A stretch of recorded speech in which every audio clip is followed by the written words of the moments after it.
On today's show, Evan Mobley made his preseason debut, and the Cavs made some roster moves as they head towards the regular season. That's all coming up today on Locked On Cavs, your daily look at the Cleveland Cavaliers. Thanks again for making us your first listen every single day. You are Locked On Cavs, your daily Cleveland Cavaliers podcast.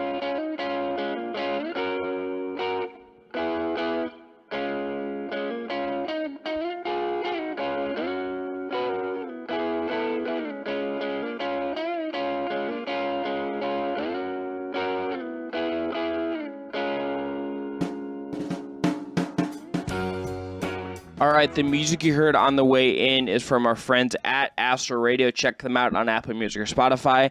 I would be remiss to say that if there was ever a day to not make Locked On Cavs your first listen, Locked On Guardians. We're recording this on Sunday after the Saturday night bonanza for Game 3, Game 4 Sunday. But maybe check out Jeff Ellis at Locked On Guardians because that series has been phenomenal. But today we are going to talk about Evan Mobley's return against the Orlando Magic. We're going to talk about the Cavs making some roster moves, waiving some folks. One player in particular that got Cavs Twitter, I think, a little bit inflamed, and we'll talk about that. And we're going to talk about what we feel like we learned, if anything, from the regular season. But Evan Dammarell primarily writes Down Euclid, also in Fear the Sword. Let's start with Evan Mobley. I thought he looked really interesting as a 5. This did two things for me. Number one, it more just kind of raised my curiosity level in terms of what he is going to look like as a 5 going forward and some of the schematic implications of playing him more that way. We can talk about that.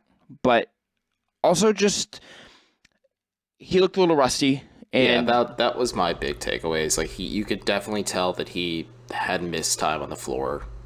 And yes, he looked a little rusty out there. And look, no Donovan Mitchell, no Jared Allen, no Darius Garland. So this was not exactly like primo setup for Evan Mobley. This was kind of a bare bones roster, just kind of getting some reps in and stuff like that. But he definitely looked like a guy that hadn't played live basketball against other NBA players in that setting in several months, and that makes sense to me. That's fine. Yeah, it's absolutely fine. And like you said, it's at the end of the day, he looked rusty, but it's also preseason. You can't take too much stock in this. Like you said, no Darius Garland, no Donovan Mitchell, no Jared Allen, who is the other 3 components of this starting 5 next to Evan Mobley in this regard. He looked good. I think there is some optimism, like you said, about him maybe being more of a backup 5 to Jared Allen at times this season, similarly to how Darius Garland and Donovan Mitchell will both take turns being the primary ball handler in lineups too. There could be some interesting flexibility and back end rotation stuff JB Bickerstaff can kind of utilize if Mobley is able and comfortable physically playing the 5 at times. And I think that gives you some reason for optimism because Orlando is an overwhelmingly big team. They had Paolo Banchero playing at the 3 for them to start the game, and I know Jamal Mosley jokes saying that JB Bickerstaff took the idea from him, but maybe this is a good test, and it's a good test for Mobley as well. But like you said, he just looked a little rusty out there, and I'm not too concerned as they kind of shift focus to Toronto. So let's hit on the 5 part of this because he starts at the 5, and he kind of doesn't really. I'd have to check my notes, but I don't. If he played with Robin Lopez, it was for very, very short stretches. Evan, here's where I'm at with this. I think the way Mobley was being physical on both ends of the floor, he was a little more willing to put his shoulder into guys and try to play a little bully ball. He's using his frame to contest shots and not just relying on length and timing and all of that. I think he played more physically. Still doesn't set screens. Still loves to just set a slit to slip and not really put his hips into a guy, which is whatever. It's funny because you see his brother do the opposite of it, and you're like, Well, one of them is a little Isaiah's you can tell Isaiah's the older brother who's a little more solid physically at this point. Yeah. The other thing is that when I've watched Robin Lopez in the preseason, the one thing that you can see that there is a way to pick on him is that he's gonna have when he has to rotate back to a guy getting a layup on the other side, or he has to just be in a position to catch a cutter. He's just a little slow in those spots. Evan Mobley, because of how much space he covers and how much he can do in that sense, is such an intriguing option to kind of negate some of those issues. Maybe schematically, it'd be interesting to see how those two sort of work together, because I would be curious to see how that would look if Mobley can play the roamer with Lopez handling some of the physicality of centers and cutters, let's say, and taking the brunt of that. And he's very going to be nowhere to be positionally.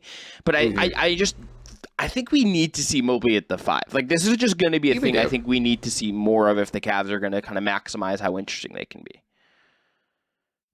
No, I absolutely agree. Like, utilizing Mobley at the 5 is something the Cavs definitely need to explore this season. He is bigger physically, like you could tell, just compared from when last season ended to even media day and preseason availability and things like that, and just watching him out on the floor. Like, Evan Mobley's bigger physically, and it's now testing his comfort level, seeing where he's at playing the 5, maybe without Jared Allen kind of being that safety blanket to cover him at times. Because like you said, yeah, he's playing alongside Robin Lopez, but in those lineups, more or less, Evan Mobley is the 5 in those scenarios, especially on defense. And now that you have him kind of covering for the people, like you could run lineups of, let's say, Mitchell, Okoro, Osman, Love, and Mobley, because we've talked about this, and I've talked about this with Danny Cunningham a lot. Maybe the Cavs should explore playing bench lineups with Mobley being the primary 5 and Mitchell being the primary 1. And it's something worth exploring, and maybe you just kind of ease him into it a little bit, just so you don't like physically overtax him, because at the same time, I am still interested about like the perimeter defense stuff with him and just kind of the stuff he can do on the perimeter in general or initiating the offense. And maybe that's why you pair him with Jared Allen, obviously, to cover some of like, the defensive pressure at the rim. Or maybe this is kind of like the Cavs like, oh, maybe in next year when Mobley's more comfortable playing the 5, we can do more of this, but maybe we play more of a defensive-minded 4 next to him instead of somebody as stretchy and offensive as Kevin Love.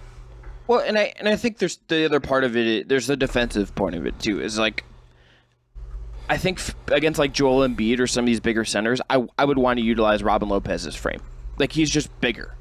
Yeah, like and he's a body that can, not to dismiss Robin Lopez's ability, but he's a body that can absorb fouls and kind of keep your more important players in Allen and Mobley out of foul trouble when dealing with Embiid or Giannis or Anthony Davis or any player that's just kind of is going to put a ton of pressure at the rim. Yeah, and then the other part of that is like, there's something with how good Mobley is. And it's not quite like, I don't think it's quite the same as like the Robert Williams in Boston thing where they put him off ball and then unlocked another level of their defense. But I think Mobley has so much value off ball that in terms of eating up space on the backside and playing passing lanes, that I think like you should try to use him in that way as well. It's what makes him and Allen, I think, work in part because he doesn't have to be this drop center or guy who ices. Like, he can do all this other stuff, and he is very, very aware and covers space. So this is just one of those little things I think we should put we'll see how Mobley and Mitchell gel. We'll see how how he looks in year 2 with Darius Garland throwing him passes, right? Like, but these are the little things coming out of game 1 that I think kind of stood. Is there anything else about that game that kind of caught your eye at all? I mean, we'll talk about the roster maybe, but Mamadi Diakite had a very good game again. Just in limited minutes, he didn't play 30 like he did against Atlanta. It was cool seeing Isaiah Mobley playing next to his brother Evan Mobley. Like, I asked him about that on Thursday, and he's just like, yeah, it's exciting. He's like, they had a couple plays cooked up, and I don't think they got to do all of them, but it's cool just to like see those connections. And also, they shared the floor with Mo Wagner and Franz Wagner at the same time, too. So it was just like a brother fest down in Orlando Friday night. Yes, Okoro also played again. He played great. We need to see 20. We need to see a sample of this where like we feel like he is actually something different. But this is 2 straight preseason games where you're like, Isaac Okoro is doing the things exactly that you would want him to do. And Euro-stepping. He is also Euro-stepping, which is just always a fun development.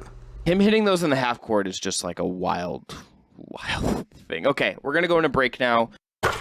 People have subscription issues, and sometimes it can be really hard to cancel them. Like, think about Amazon Prime. It could take people 4 tries to cancel it. They can deliver things really fast, but they can't just let you cancel your subscription. Why isn't that easy? You could be wasting money on subscriptions. 80% of people have subscriptions they forgot about. Could be Amazon Prime or Hulu or Netflix or whatever it is. But there's a solution for that. You might have heard of it. It's called Rocket Money, formerly known as Truebill. The app shows all your subscriptions in one place and cancels what you don't want for you. Rocket Money can even find subscriptions you don't know you're paying for. You may even find that you've been double charged for a subscription. To cancel a subscription, all you have to do is press cancel, and Rocket Money takes care of the rest. Cancel unnecessary subscriptions with Rocket Money today. Go to rocketmoney.com/lockedon. Seriously, this could save you hundreds of dollars per year. That's rocketmoney.com/lockedon. Look, this is a great product. We have a testimonial here from @TheLibertyHB on Twitter who said, yes, wholeheartedly, it is an intuitive money app. It's hard to come by, so get it. And a member in their survey said it is the best app they have ever used. So check out Rocket Money today. You won't regret it. Save a bunch of money on subscriptions. All right, we're back here on the Locked On Cavs podcast. I'm Chris Manning. That is Evan Dammarell. Let's talk about the roster changes, Evan. So the Cavs make some moves as they were going to have to do as they get to the regular season. They have waived Sharife Cooper, Mamadi Diakite, Nate Hinton, and Jamarco Pickett. RJ Nembhard, originally on a two-way contract, and who played 14 games with the team last season, was also released. There's all indications as of right now that they were going to keep that 15th roster spot open. The Cavs right now are $2.5 million away from the luxury tax, so if they're going to fill that spot at some point, it would either via trade have to keep that in mind. Also could be a minimum salary player at some point. It is not clear as of right now who they're going to sign to that second two-way deal. Maybe it's Diakite. It seems like Cooper and Hinton and Pickett are probably going to end up with the charge, which was what we told you was going to happen when they signed two training camp deals. That was the plan with that. Evan, does anything about these roster moves as they had to make these cuts stand out to you in any way? I mean, I think the RJ Nembhard one does kind of stand out a little bit because he's been with the team for the better part of a year now. And they finally cut him from his two-way deal. And they did a little bit of that finagling last year. They had an open roster spot, and they signed him to the end of the roster to sign a different player to a two-way spot. And then I think it was Moses Brown, and then they waived him and then signed Brown to the deal. And they just kind of did some finagling in the back end of their roster spot as well. So a little surprised at that. Maybe they do it again. Maybe he signs the charge instead at this time, because just like, I'll be frank, RJ Nembhard just didn't really stand out during the preseason at all for me. Like, he kind of just looks like the same player. We haven't seen a lot of growth from him because, like, you expect a little bit of a leap, especially when you are given a lot of the resources that the Cavs used on him. Other than that, I think the Diakite one is surprising just because it has sticker shock because he played well during the preseason. But like Chris and I said, it's really hard for dudes who get trading camp invites to make the roster. Like, I know Matthew Dellavedova is a popular example with the Cavs, but it's still hard. He could end up on the two-way deal. He could end up with the charge. A lot of things could happen still, but I think the Cavs keeping that roster spot open is always going to be the move because it's something they historically do. And more than anything, like we said, like, these guys are getting funneled down to the charge, so Mike Garrity kind of has a roster to work with alongside Isaiah Mobley, and I don't know, see what other teams cut. Maybe the Cavs pick up a player that the Thunder or the Rockets or somebody else cut that they maybe want to take a long stab at or look at. Diakite is obviously the one who popped. He's the one that, if you're looking at players who made an impact in the preseason, made a case for themselves, and look, he got the most minutes. That's also part of this as well. Like, Sharife Cooper didn't play much, Hinton didn't play much, Pickett didn't play much. Nembhard really didn't play much, right? Like, no. Diakite is the one who really shone and made kind of a case for himself. And yeah, I asked JB Bickerstaff about it, and he's just like, Diakite just brought a bunch of energy, and like, I think part of it was he's playing hard because he is playing for his NBA career still. But like, yeah, his energy and just his overall impact on the floor always stood out, and Bickerstaff said that's like why they played him so much, especially against Atlanta, and it's just kind of been that way since the first Philly game. He would make a ton of sense to me, depending on what happened, if he's claimed by somebody else or whatnot. He would make a ton of sense to me as a two-way guy. He is I don't think like what he did in the preseason is like indicative of what you would get production wise in the regular NBA season, but the energy level, the frame, some of the things you really like about him would make sense to me as a thing you take a look at to pair with Isaiah Mobley. And if RJ, if you're thinking about RJ Nembhard, I think you hitting on the fact that like it feels, again, we're not seeing everything with him, right? Like we're not seeing practices. We hardly saw him, but he just hasn't stood out when he played either. He feels sort of stagnant in what he has become, and that makes it very that makes it tricky to kind of say like fair or not fair or whatever. But for him as a two-way guy, it feeling stagnant that way. I'm not exactly surprised that they've gone that way with Nembhard. No, I'm not surprised either. And like you said, he does feel stagnant. That's what I mean by him not necessarily standing out, because he has a year up on a lot of these guys. And he also, at least in terms of like Isaiah Mobley or some of the other undrafted guys not named Sharif Cooper and Mamadi Diakite. I don't know Nate Hinton's NBA history or I know Jamarco Pickett has experience as well, but he has a leg up just because he has a familiarity with how the Cavs operate, how things work. Like, he has experience at the main roster, and he just never really got any playing time because I think part of it is JB is trying to learn who is going to work as the starting three for this team. Can I make Donovan and Darius co-function together? Losing Evan Mobley is unfortunate because JB expressed to me like there's a little bit of a concern that maybe he's a step behind offensively just because he's getting used to the new offensive system. Like, the Cavs did have to utilize their preseason for a lot of other stuff, and it was never expected that any of these like roster guys would make an impact. But just like Nembhard, he had the familiarity, and maybe the Cavs are like, okay, we have over a year of tape, and like he hasn't popped quite yet or really leveled up like he should have from his rookie year to his sophomore year, theoretically speaking.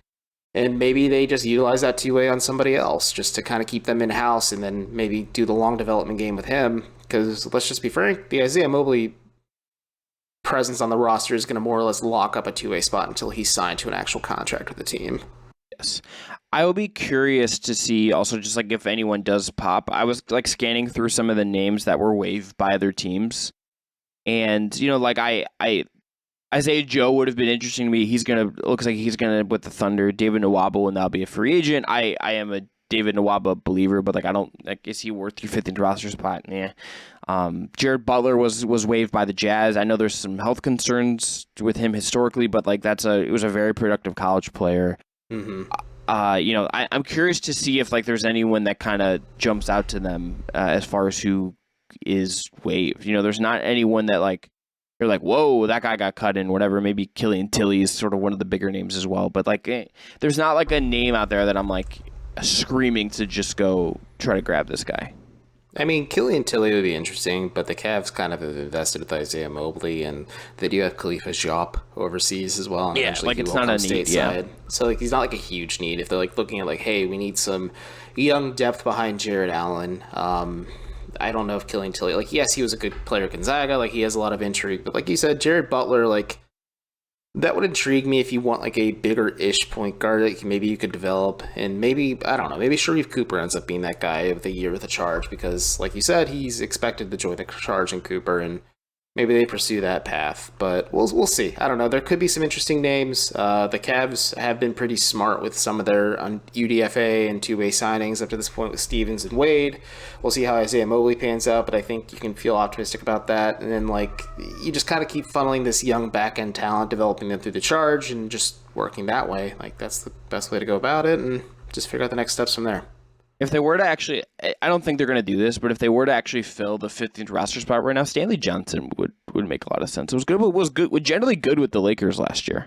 Yeah, he was good at the Lakers. He fits in their timeline. Like, he's a good high character guy. I know he didn't stick with the Jazz, but we'll see. Like, the problem is Stanley Johnson also plays like a highly desirable position of need. So the Cavs may have some competition in like acquiring him because he's a unrestricted free agent. He is free to sign with any of these teams. And I don't know. I think that would make sense if the Cavs just like wanted some actual like legitimate wing depth at the end of the rotation. Like if their wing rotation was like Osman, Okoro, and Johnson coming off the bench, like it's not the best spot to be in.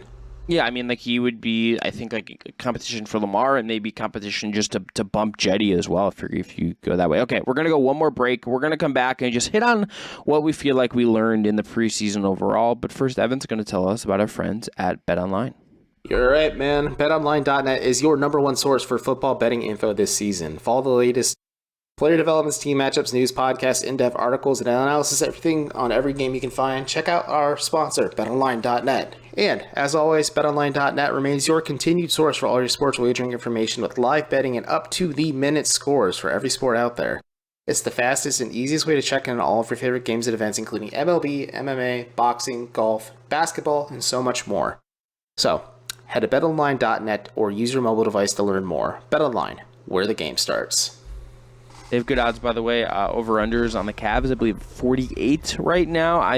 Evan Mobley plus 1,600 for Defensive Player of the Year. Well, quick question. They have scoring odds, too. Do you take any over or under on Darius Garland averaging 19.5 points per game this year? Over. I am, too. But that's the line is. And I was just like, that's an interesting one. The hard over for me. All right, last segment on Locked On Cavs. I'm Chris Manning. That man over there is Evan Dammarell. Evan, what do you feel like you learned from the preseason? What? Give me something you feel like you picked up over those 4 preseason games. I think there's going to be some growing pains between Darius Garland and Donovan Mitchell, but in Game 2 against Philly and in especially Game 3 against Atlanta, you kind of saw the peak of what this pairing can be, whether it's in terms of gravity or playmaking or shooting or anything else. And I wrote about this a little bit for Down Euclid, just about how the Cavs can be really balanced on both ends of the floor, because I firmly believe they'll be a very good defensive team this year. Maybe they level up and go from top 5 to even higher, but that's going to be tough. But like offense, it's adding Mitchell is going to give them such a shot in the arm in terms of shooting, in terms of scoring, in terms of playmaking, and just everything that's just kind of a positive, because the Cavs, statistically speaking, in terms of offense, we're only top 10 on interior scoring, and that's because of Mobley, who was 22nd in the league in terms of field goal percentage, and Allen, who is 2nd in the league in field goal percentage at the rim. So it's a little tricky, but I think just adding Mitchell is just going to pop so much. And I know it's not really a hot take, but you see the self-actualized idea of what it can be, and like especially in Game 2 and 3, and at times Game 1 as well, where you're like, yeah, this is gonna really hit like closer to the All-Star break, and this Cavs team is going to be pretty scary on both ends of the floor. Yeah, I think I feel good about them like knowing where each other are going to be in terms of like feeding off each other in quick succession, but I think it'll be interesting to see how they balance each other, the giving and the give and the take with them, and how some of that works itself out, right? Like how they're staggered. Like as we're finishing this preseason, we have no idea how they're going to stagger Mobley and Allen this year, how they may or may not stagger Garland and Mitchell. We don't know who's going to start the 4th. Like the only inclination we really got was that game against the Hawks where Mitchell starts the 4th, and then they didn't even end up closing the game in any way. So like there's just like little data points, but like not a lot, obviously. I'm curious, just that is one of like my biggest things. I want to see how that kind of plays itself out, figures itself out, and we kind of learn a little more about how that is going to function. But it's going to take time. I mean, I think the biggest thing is kind of for me is off of that. It's just like I think this is going to take. There's going to be things that click right away. I think this is going to take this is going to take more time than maybe people are expecting to just fully look like the best version of itself.